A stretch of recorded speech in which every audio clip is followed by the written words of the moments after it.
అన్న గతంలో జరిగిన గతం కదా. ఎందుకంటే ఓపెన్ గా సీక్రెట్ గా మాట్లాడుకోవాలంటే మనందరికి తెలిసిన నిజాలే. ఆయన జీరో పాలిటిక్స్ రాజకీయాలను వచ్చి రూపాయి బిళ్ళ డబ్బులు తీయకుండా మొన్న ఆయనే చెప్పాడు జీరో పాలిటిక్స్ అని వదిలేసాను. దెబ్బగానే ఉంటాయండి. మీకు పవన్ కళ్యాణ్ ఎంత కంగారు పడుతున్నారనే విషయం నాకు తెలుసు. తాళపాలెం బుజ్జన్న పవన్ కళ్యాణ్ నాకు ఎన్ని కోట్లు తీస్తున్నాడు పవన్ కళ్యాణ్? పవన్ కళ్యాణ్ ఎన్ని కోట్లు తీస్తున్నారన్న? మీరు ఎన్ని కోట్లు ఎక్కడెక్కడ పంపించారు? చెప్పారు కదా పవన్ కళ్యాణ్ ఇప్పుడు జీరో బడ్జెట్ పాలసీస్ పోయినాయి. ఆ రోజు మీరు పవన్ కళ్యాణ్ గారు భీమవరంలో పోటీ చేస్తారా? కాదన్న, నాకు తెలియదు చిన్న సబ్జెక్ట్ ఒకటి. మీరు పవన్ కళ్యాణ్ గారు పిఠాపురంలో పోటీ చేయరని అంత కడాఖండిగా ఎలా చెప్పగలుగుతున్నారు? వర్మ డబ్బులు ఇస్తే వర్మకి అమ్మేస్తాడని. భీమవరం అమ్మేసినట్టు భీమవరం సీట్ అమ్మేశాడు కదా. భీమవరం సీట్ అమ్మాడు, తిరుపతి సీట్ అమ్మాడు, చిత్తూరు అవును చంద్రబాబు నాయుడు మధ్యవర్తం చేసి కండవా కప్పాడు. నేను అడిగిన దానికి సమాధానం చెప్పండి. తెలుగుదేశం నుంచి నుంచి కంటెస్ట్ చేస్తున్నాడు, సమాధానం చెప్పండి. ఇద్దరు అలయన్స్ లో ఉన్నారు కదా, అలయన్స్ లో ఉన్న పార్టీల్లో ఒక పార్టీలోంచి ఇంకో పార్టీలోకి వచ్చి సీట్లు ఎట్లా కంటెస్ట్ చేస్తాడు? బేసిక్ క్వశ్చన్ అడిగా మీరు సమాధానం చెప్పండి. ఉన్నోళ్ళు కూడా సగం మంది మా దగ్గర నుంచి గురించి చెప్పా. మీ రెండు పార్టీలు అలయన్స్ లో ఉన్నాయి కదా, అలయన్స్ లో ఉంటే ఆ తెలుగుదేశం మీద అతను విమర్శ చేయడు. తెలుగుదేశం విమర్శ చేయకుండా జనసేనలో జాయిన్ అయిపోతాడు సీట్ కోసం. మరి అమ్ముకోవడం ఎవరు శుద్ధ కోసం? జనసేనలో పవన్ కళ్యాణ్ శుద్ధ పోతా. ఆయన ఒకసారి పార్టీని అమ్మేశాడు, ఇలా తాకట్టు పెడుతున్నారు.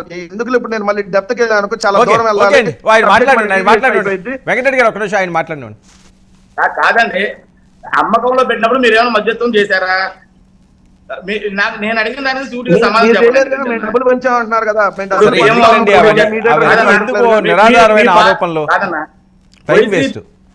సరే ఇప్పుడు ఒప్పించన్నా అన్న బుజ్జన్న పిఠాపురం నుంచి పోటీ చేయించండి, ఒప్పించండి దయచేసి.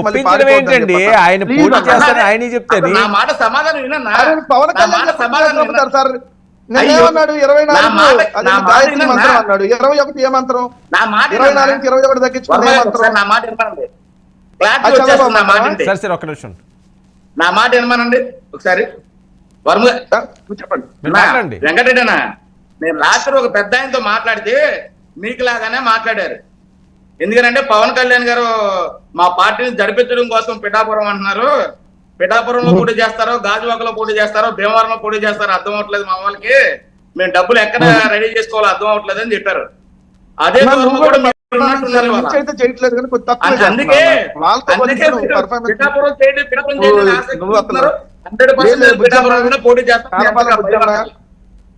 నువ్వు వాళ్ళలాగైతే పర్ఫార్మెన్స్ చేయలేకపోతున్నావు. మనసులో ఒకటి ఉంది, వాళ్ళైతే అద్భుతంగా మనసులో ఏదన్నా అసలు మొత్తం పర్ఫార్మెన్స్ కుమ్మేస్తున్నారు. కానీ నువ్వు ఫెయిల్ ఇక్కడ దీంట్లో ఫెయిల్ అన్నాను. వాళ్ళతో నువ్వు చెప్పేది మీకైతే పవన్ కళ్యాణ్ గారు చెప్తాను, పవన్ కళ్యాణ్ గారు పిఠాపురంలోనే పోటీ చేస్తున్నారు 100% రోజున డిబేట్ లో మాట్లాడుకుందాం. మమ్మల్ని పిలవాలి, వెంకటరెడ్డి గారిని మమ్మల్ని. తప్పకుండా.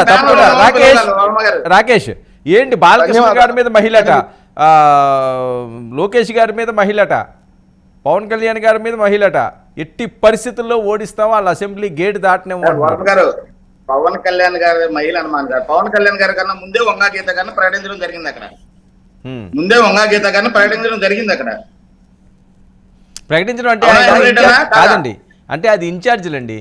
ఆవిడ ఎమ్మెల్యే అభ్యర్థి అని ఎక్కడ ప్రకటించలేదు, ఇన్ఛార్జీలని ఆయన నియమించారు అంతే. స్టార్టింగ్ లో ఇన్ఛార్జీలు నియమించే అభ్యర్థులుగా ప్రకటించారండి. అదే అభ్యర్థి అన్నది మొన్న కదా ప్రకటించింది, పవన్ కళ్యాణ్ గారు అయిన తర్వాత అయింది అది. ఓకే రాకేష్. పవన్ కళ్యాణ్ గారు ఇంకా అనౌన్స్ చేసుకోలేదు సార్, లిస్ట్ రాలా. ఓరక ఆయన ఏదో మీటింగ్ లో చెప్పాడు, ఆ తిరుపతి నుంచి ఆయన జంగాలపల్లి సీనికి ఇస్తా, వీళ్ళకి త్యాగం చేశా, ఆ యువరకు చెప్పింది. రాకేష్ ఏంటి అంత కాన్ఫిడెంట్ గా చెప్తున్నారు వీళ్ళందరినీ ఓడిస్తామని? 100% అండి, అది కాన్ఫిడెన్స్ కాదు, అది ఓవర్ కాన్ఫిడెన్స్. మేము ఇందాక చెప్పాం కదా, అదే పర్ఫార్మెన్స్ లో పై స్థాయి. ఎవరైతే వైసీపీలో చేసే పర్ఫార్మెన్స్ ఉంటుందో వాళ్ళు చెప్తారు. అసలు జగన్మోహన్ రెడ్డి వ్యక్తి చేసే పర్ఫార్మెన్స్ మనం చెప్పుకుంటా ఉంటే బాబాయ్ తలని ఎంత లోతుగా వేసేసిన ఆ రోజు చేసిన పర్ఫార్మెన్స్ చూస్తే అబ్బాబ్బాబ్బా మామూలు పర్ఫార్మెన్స్ కాదండి. కోడికత్తి ఇక్కడి నుంచి కూర్చి ఆ రోజు బెడ్ మీద పడుకొని వెళ్ళిన పర్ఫార్మెన్స్ చూస్తే